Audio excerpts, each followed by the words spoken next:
Chem 107 students, we're back for our third video on Chapter 10. Now we're going to talk about some problems that have occurred with nuclear power plants. So some accidents. The first one I'm going to mention was here in the United States, and it's hardly an accident. It was at the 3 Mile Island plant in March of 1979.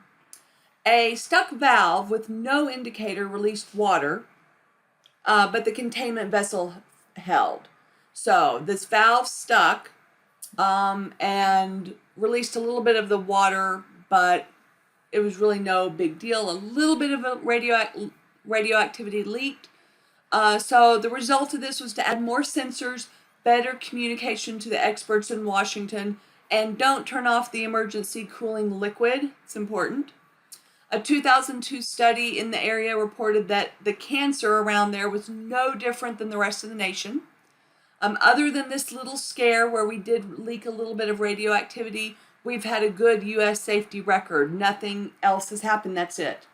So unlike Chernobyl, which was in the former Soviet Union, we reinforce our concrete domes to surround all of the United States power plants so that a plane can't crash them. So we have very different safety standards than the Soviet Union did. So let's move on and talk to the worst nuclear disaster ever in Chernobyl in Ukraine, a former Soviet Union state.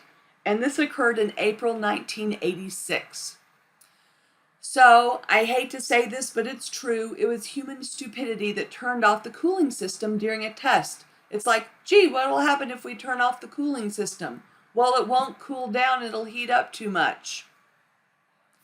So they were doing something and it was terrible. Terrible what happened. So they had a poor reactor design anyway, and it allowed some unstable steam pockets to explode chemically, not nuclear explosion, a little chemical explosion. And what happened is the boron rods, which come down to slow the reaction, they got stuck up here. So when it started getting hot, they couldn't roll the boron rods down to slow the reaction. So the reaction just kept going and going and going, and it got hotter and hotter and hotter. And it melted because it got hot. No explosion. It melted. And a fire broke out, and the fire burned for about 10 days. Now, because the roof melted and crashed down, the radioactive material was exposed to the air, and the wind came by and blew it out. Now, this design is not used in other countries. It's kind of a cheap design, dangerous design, and there are recorded official 56 deaths that occurred between 1986 and 2006 related to Chernobyl. Mostly it was cancer. So thyroid cancer did increase sharply in the area, but survival is high for thyroid cancer. The 1,000 square miles near the site is still not being used, habitated, or farmed to this day, because there's still some residual radiation there.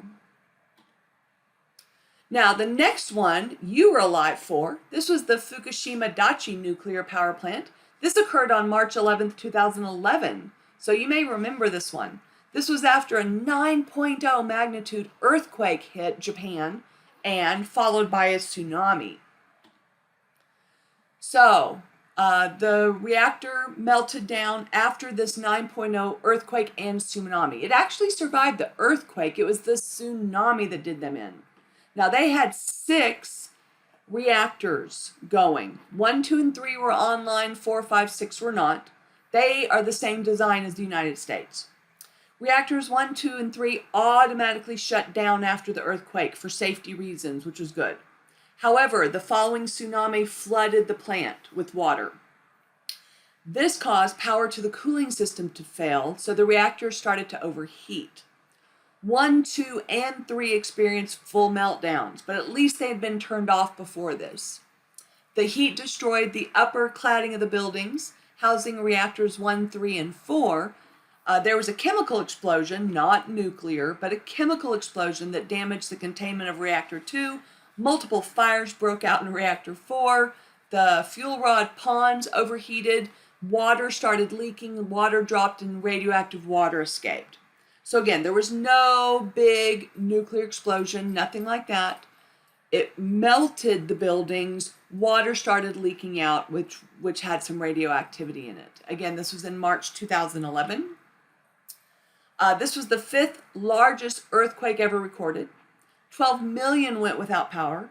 It generated a 10-meter tsunami. Hundreds were caught in a landslide near Sendai, which has a 1 million population. It was the second worst nuclear power accident. Chernobyl was actually much worse. All right, let's talk a little bit about fusion. Now, fusion is different from fission, and you need to remember the differences. Fusion is when two smaller atoms combine into a bigger one, emitting a lot of energy. But fusion is joining, combining. So fusion is the process that powers stars, main sequence stars, like our very own sun. Our sun generates its energy by nuclear fusion, and it fuses hydrogen into helium. In its core, the sun fuses 620 million metric tons of hydrogen every second. Wow! Generates all that energy and heat and light that reaches us here at Earth. So there's the reaction. You don't need to remember this. But basically, we have a hydrogen plus a hydrogen atom making a heavy hydrogen atom releasing energy. Then we have two of those heavy hydrogen atoms making an even higher energy atom plus energy. And then we have some of those bigger hydrogen atoms joining to make a helium atom plus a neutron and energy. So we get energy all along the way. Lots and lots and lots of energy emitted during fusion. Fusion is a lot harder to start than fission. Fission starts by shooting neutrons at it. Fusion starts by extreme heat, and it produces more energy than fission, and it also has very little radioactive waste, so that's very good. There are two potential uses of fusion: a fusion bomb, where you let it go out of control, and fusion power, where you maintain control. But note, we are currently unable to sustain controlled fusion reactions for power, but research is ongoing. As hydrogen fusion releases helium, which is not toxic, it's non-radioactive, it's a gas, that's the product.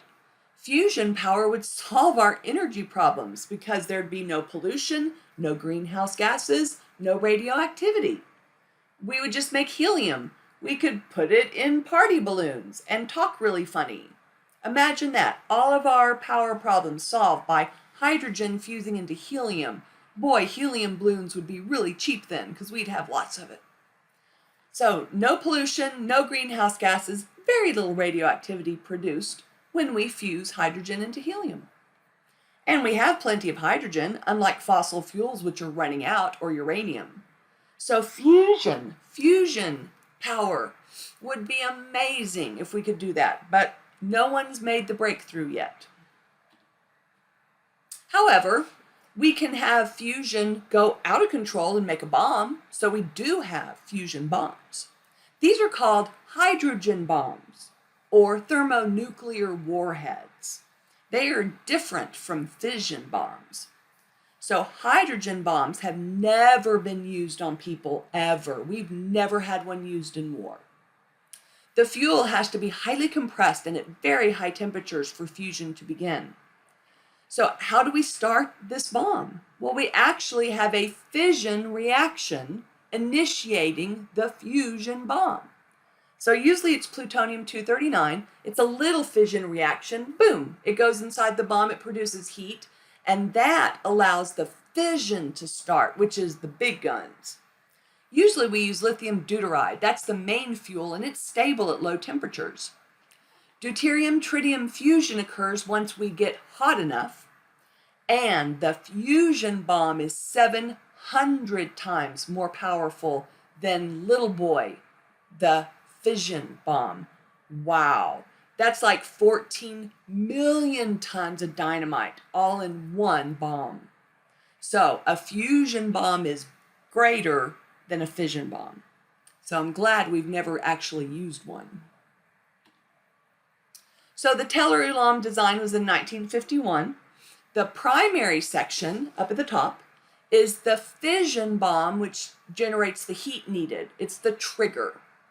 The secondary section, right here, is compressed by the primary explosion, and it heats up, starting the fusion. Again, this is called a thermonuclear warhead or a hydrogen bomb.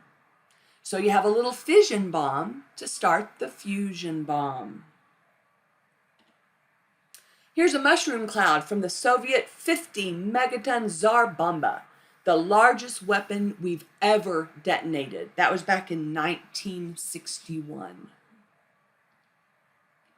And that's where we're going to stop this video.